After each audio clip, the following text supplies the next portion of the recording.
Hello everyone, আমি Sudipa and again welcome to my another new unboxing blog.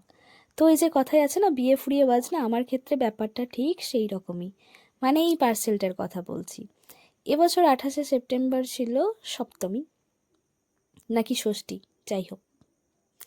তো আমি এবছর পুজোতে নিজেকে কোনো কিছু জামাই গিফট করতে পারিনি। অন্যান্য বছর বেশ কয়েকটা জামা আমি পুজোতে নিজেকে গিফট দিই, কিন্তু এই বছর আমার সেই অবস্থা ছিল না। তো স্বভাবতই আমি পারিনি।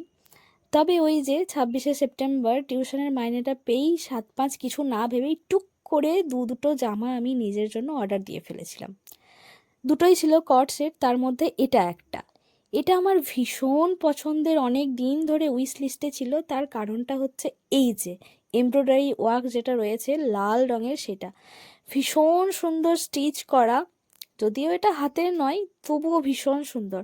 আর পুরো কাপড়টা হচ্ছে একদম খাদি কটন মেটেরিয়ালের, ভীষণ সুন্দর।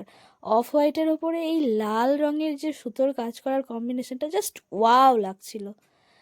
তো ওই যে আম, কথাটা বললাম যে পুজো ফুরিয়ে বাজনা, সেটা পুরোপুরি অ্যাপ্রোপ্রিয়েট নয়, কারণ দুর্গাপুজোয় পড়তে না পারলেও কালী পুজো বা ভাইফোঁটায় পরা যেতেই পারতো। তবে আমি লাস্ট 2 বছর ধরে প্রচুর জামা কাপড় কিনেছি।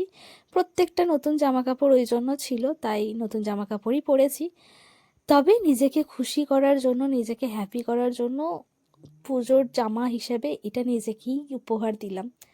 তোমাদের কেমন লাগছে ডেফিনেটলি আমাকে জানিও। আর আমার ভীষণ ভালো লেগেছে। আর একটা কর্ড সেট আমি পরে তোমাদের সাথে শেয়ার করব, এটা কেমন লেগেছে জানিও।